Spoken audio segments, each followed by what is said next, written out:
Has it gotten that bad to the point where the Colts are the worst team in the AFC? Well, the Colts have a lot of big questions and a lot of premium positions such as cornerback, and is the inexperience really going to drag that defense down a lot? How about the offensive line? Can that offensive line return back to its form? Can the wide receivers step up? Can the quarterback step up? Can the edge rushers and the defense take that next step? There's so many important questions that make it difficult to say that the Colts aren't one of the worst teams in the NFL. So if you enjoy the content like this, videos like these, if you're a Colts fan, NFL fan, make sure you like, subscribe, put the post notification bell on so you don't miss any future videos. Let's aim for a like goal of about 10, 12. So the Colts, right? Having Anthony Richardson, we know he has all the potential in the world, if not the most potential of all the quarterbacks in this rookie class, which he does. Looking at Bryce Young, C.J. Stroud, and other quarterbacks in this class, Anthony Richardson definitely has the highest upside, but he also has the highest risk factor with him. Coming from college, only 13 starts in his college career, 12 in 2022. There's little to no experience, and the game is probably going to be a little bit fast for him to start week one.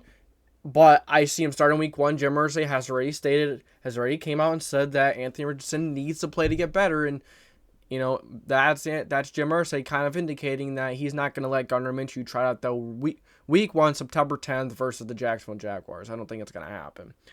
So let's compare the Colts to some of these other teams that are considered the worst in the conference. You have the Texans, who I think people are sleeping on big time. I think the Texans have a lot of good pieces and a lot of important positions. Let's see if C.J. Stroud can be a solid quarterback, if he can make that transition from college to NFL as smoothly as some think. He's got some weapons. Offensive line is improving. He has Dameon Pierce. He's got a few running backs to work with, and the defense isn't as bad as you think. They have some pretty damn good safeties, good corner. They have some good pieces, and I think the Texans, I think the entire National Football League is really sleeping on the Houston Texans. I think, honestly, people are maybe sleeping on the entire AFC South in a way, except for the Colts. The Colts kind of are what they are, and they belong there. They belong, probably at the bottom. It's probably where they're going to be at the end of this year. Don't be surprised if they are. The Texans are a better team than you might think. You may not be happy with me saying that, but I'm giving you my honest opinion on what I see. I think the Texans are a very good football team. They could be a very good football team. It's kind of like the same situation as the Colts. They just have a little more certainty in important positions than the Colts do. And, not having any experience in the cornerback room. And along with that, the edge room not being very dynamic. Hopefully they can this year. If the edge room doesn't improve this year, then our pass defense is probably going to be one of the worst in the National Football League, if not the worst by far, because of the experience in the secondary. The only players in the secondary we have with somewhat experience is Kenny Moore and Julian Blackmon.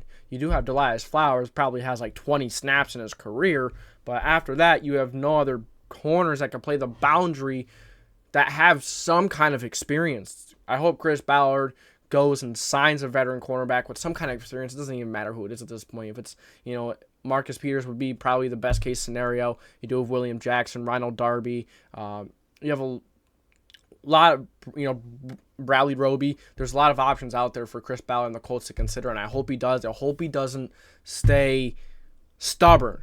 Go and just please go and take care of it. Go and take care of something that needs to be done. Don't just say, hey, those are my guys. They're going to, give them time. No, you need to go and sign a veteran. And yeah, if they're your guys, it would help them a lot if you sign a veteran and help them learn and help them improve into the best players they can be so they can stay on the team as your guys, because I feel like Chris Ballard's a bit stubborn when it comes to his guys.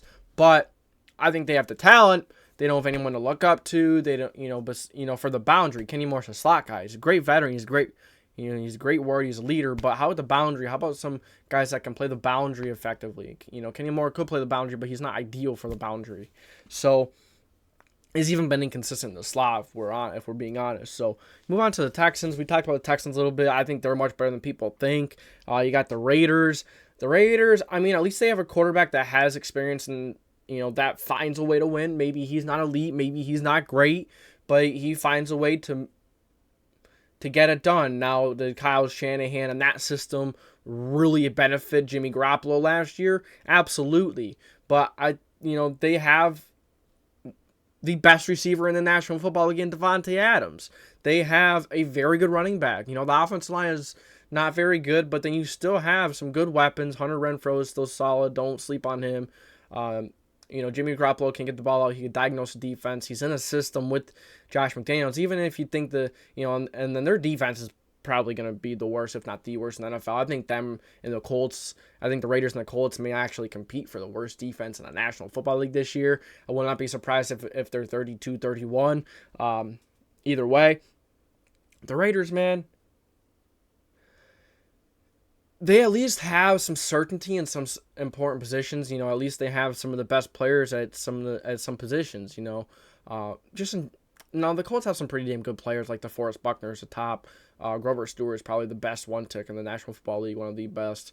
I ultimately think that the Raiders just have a more complete team in terms of what you're getting with some players. What you're getting with some groups. With the Colts, you don't know what you're getting from game to game, season to season, quarter to quarter, half to half. You never know what you're getting. And that's where it's scary. And then you have the Denver Broncos, who's another, we kind of have two AFC South and AFC West teams here. Denver Broncos, a lot of people really want to say that Russell Wilson's really going to do it this year. He's going to return back to form. I don't think so. I think Russell Wilson is what he is. Sean Payton can absolutely help and is a universe of a wild upgrade over Nathaniel Hackett. It's light years better than what he had last year. But at the end of the day, Russell Wilson, it's just he's getting older and his style of play just hasn't really. He hasn't really been able to do that. Now, does it help with the system he had last year? Maybe the offensive line not being very good? No. But at the end of the day, he's getting older. He's not getting any younger. You can't expect him to just snap a finger and be top 10 again. I don't think he's going to be top 10 this year. I don't see it. Maybe, he's losing his running a little bit. He's losing his athletic ability. And he drives outside the pocket. Inside the pocket, he's not very good. He doesn't really utilize his tight ends. There's a lot with Russell Wilson that just doesn't point to anything positive for me, besides, actually having a coach that's going to know how to use you and actually construct an offense that's competent. And, he's got some receivers. He's got some damn good running backs. But, I don't think the Broncos are going to be the worst team in the NFC, but I don't think they're going to be good. I think they're going to be maybe 5-6 wins again. I don't see anything special coming out of the Denver Broncos this year. I think people are just trying to give them the benefit of the doubt of having Russell Wilson and having a better coach. But at the end of the day, it is kind of the player's duty to go out there and perform regardless of who's the head coach, of who's leading. They ultimately got to take the reins and lead that team themselves sometimes. And, it's hard without a head coach. It's, very difficult, but sometimes the quarterback is the engine of the game, is the engine of the team. He's the reason why a team is a well-oiled machine. Look at Peyton Manning. Look at some of the best quarterbacks ever. They were always ready. They're always prepared. They always took the lead. They always became the leader over the coach when they really needed to on the field. Russell Wilson, he doesn't even seem like he has great character. He seems like he had his own office. He's very distant. He's not a quarterback that it seems like players can really get with, that players can, look up to and be like, yeah, that's our guy. No, he kind of separates himself. He thinks he's better. He thinks he's this and that. And you can see it. It's evident in the way he acts, the way the team kind of doesn't rally around him at all. You didn't see any of that cohesion last year. And, I don't see Russell Wilson leading this football team to playoffs. I don't see him leading this football team back to to double-digit wins. I don't see him leading this team very far, and it's just what I'm just telling you what I see, man. And is there another team in the conference that's as bad as the Colts, or the Colts are maybe worse than? I know I'm kind of talking about every other team more than the Colts, but at the end of the day, we're talking about these teams because we have to decipher whether or not the Colts are the worst in the AFC.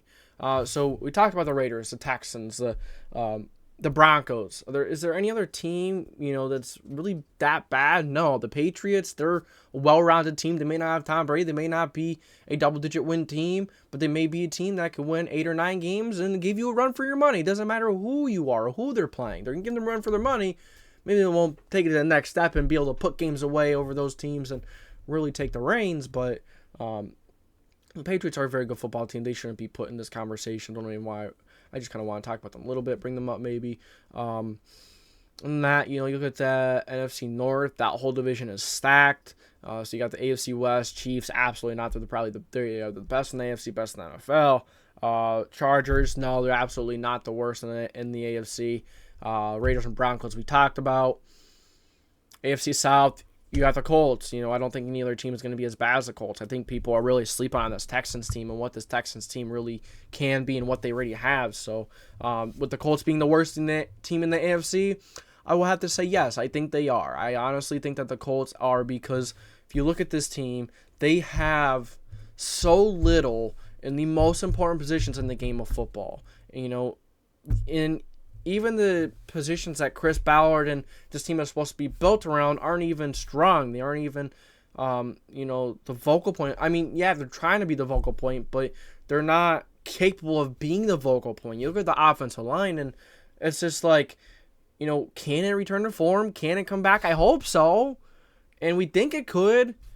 But considering you're paying them the most money in the National Football League, it's the highest paid offensive line, you shouldn't have to ask yourself this. You shouldn't have to ask yourself, can this offensive line at least be top 10 and protect Anthony Richardson?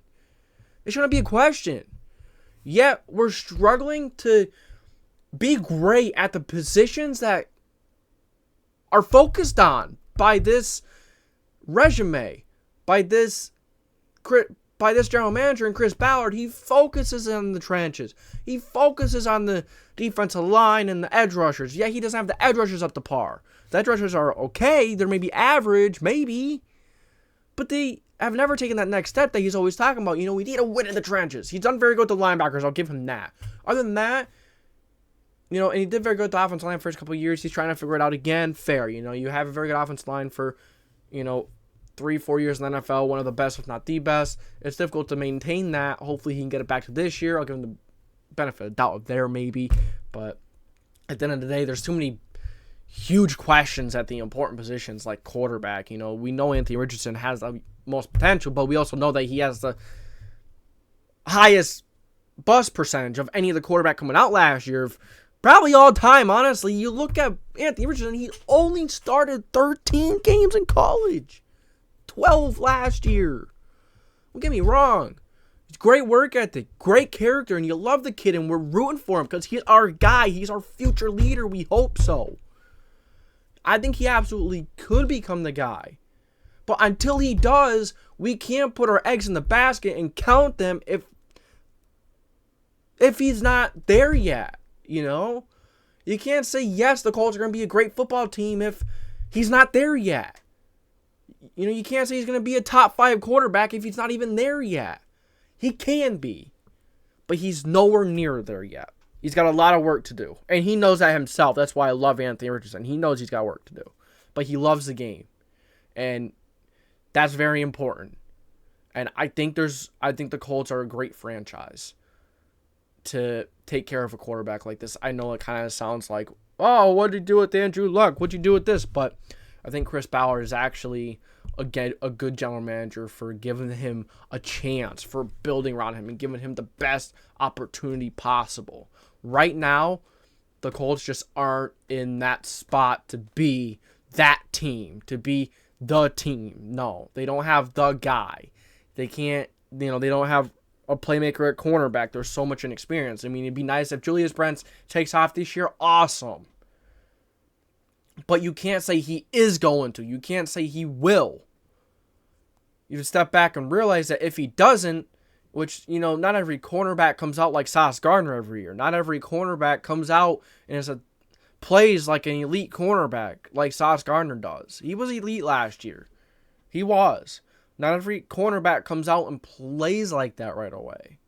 It just doesn't happen. It's not realistic. Will Julius Brents even be? We'll see. we'll see. And then we have Darius Rush. So much inexperience. You can't count your eggs before they're hatched. You can't. You got to step back and look at the reality and realize that this team has a lot of inexperience. They're still getting better in some spots, like the wide receiver. I've been talking about Alec Pierce. Really love Alec Pierce, and I hope he could be good, but you can't count your eggs before they're hatched. You got to realize that they need to go out and do it before you put so much confidence into them. I think that's where I get it wrong and some of us get it wrong. I think we put too much confidence into someone and too much, yes, they're going to do it, without realizing we're not realizing the reality. But I want you guys to let me know what you think. Do you think the Colts are the worst team in the AFC? I think they are. Do I think they're a bad team? No. But they have too many questions they're a bad team. They're probably going to be a bad team. Let's not lie to ourselves. But if a few things go right, like say the offensive line comes back, say Jonathan Taylor stays healthy and he's playing really well, say Anthony Richardson is progressing a little faster than we think, if one of the cornerbacks show out, but you see what I'm saying? Like, there's too many questions to bank on. There's too many big hopes for things to happen. Then yes, it's here. It's gonna happen. No, sit back and just take a deep breath and realize and look at it and be like, yeah, we aren't a very good football team. We're not very experienced in the most important positions in the football league, and that's okay. That's okay. But that's all I got for you guys today. Thank you for tuning into the JDW Sports Talk Show, where every fan is welcome. If you enjoyed this video, make sure to like, subscribe. Let's hit that 12 like milestone goal. Please, just hit that like button. It takes you 2 seconds. So that's all I got for you guys today. Thank you for tuning in. Like, subscribe. Put the post notification bell on. I'll catch you next time.